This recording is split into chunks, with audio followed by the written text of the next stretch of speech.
The Federal Reserve leaves interest rates unchanged as expected, but the statement it released and the projections for the future signaled a decidedly dovish future.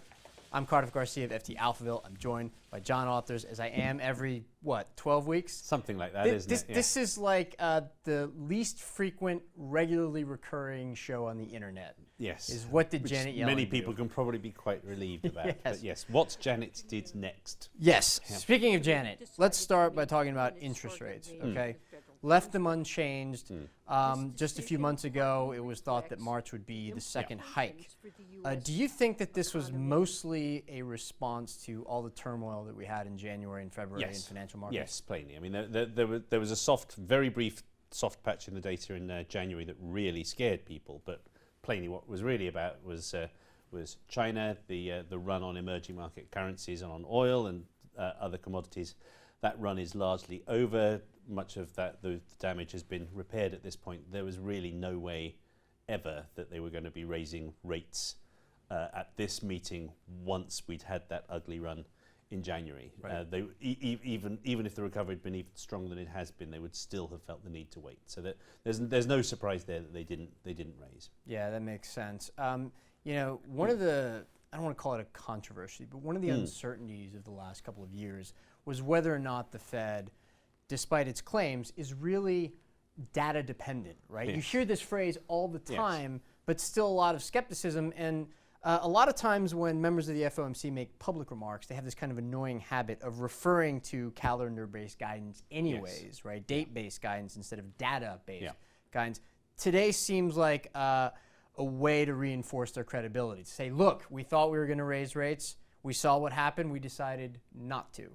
Yeah, I think that's a fair point.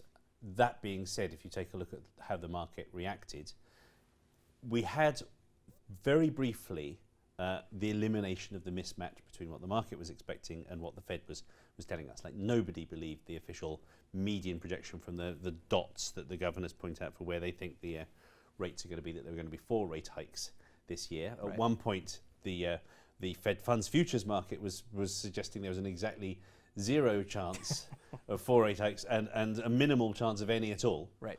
Very briefly this afternoon, the Fed was saying we're going to do it twice, and the market was agreeing that there was a more than 40% chance that was what they were going to do. But the Fed, the market immediately takes the Fed's opening bid and pushes it. So we've now seen the Fed funds futures market move very decisively to suggest that the Fed is going to be even more dovish than it says it's going to be. That they never quite believe what the Fed is telling them. There's still quite a bit of a difference, too, between what the market's expecting in the long-term outlook for the federal funds rate and what the Fed is saying. I mean, it's still that we're going to get up to 3%. Right. Yes. Yeah. So I guess maybe it suggests that the Fed is definitely willing to move in the direction of the market. Yeah. It can't do it all at once, I guess. No. But maybe it also just suggests a profound uncertainty about what's going to happen to the economy in the coming months and maybe in the coming year. Well, which many of us are suffering from. I guess when it comes to uncertainty, one of the things that's intriguing, and if you wanted to build a case that the Fed has overdone it this time, overdone it in a dovish way, we had inflation numbers out this very morning. CPI. And if you look at core CPI, uncontaminated by the fall in the oil price, it's its highest since Lehman. Exactly the highest since Lehman. The last time it was as high as 2.4% was September 2008.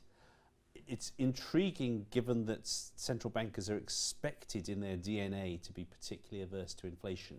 It was intriguing given that she had such nice cover to say 1 or 2 mildly hawkish things about inflation. It's intriguing that I would say that the concern about inflation is palpably less than you would expect it to be from the Fed. That there was less worry about that than she really could have got away with, given what the latest numbers were. Yeah, and I guess I wonder to what extent we should attribute that to what's happening beyond U.S. borders, right? Strengthening dollar, sustained, right? Oil prices have stayed lower for longer than I think a lot of people expected. And I guess there might be just a sense of anxiety that previous inflation forecasts have all missed to the upside.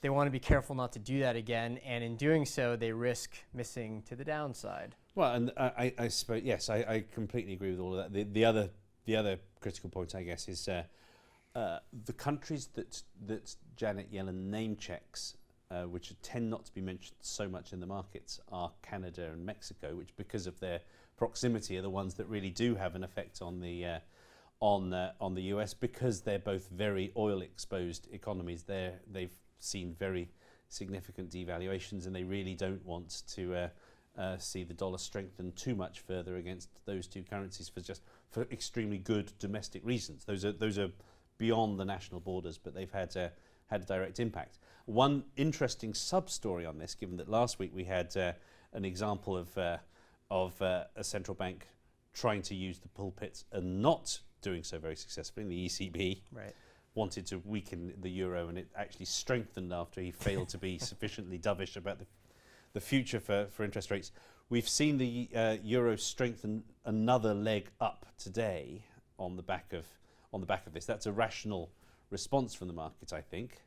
But it will have interesting and intriguing effects on the ECB, whether it really does require the ECB to be more aggressive and more dovish than it was hoping to have to be. Right. John Authers, we'll be back to play another round of in 3 months' time. What the hell is the Fed thinking in exactly 12 weeks. Thanks as always. I'm Cardiff Garcia of FT Alphaville. Go to ft.com for more on this, and we'll see you again in 12 weeks' time.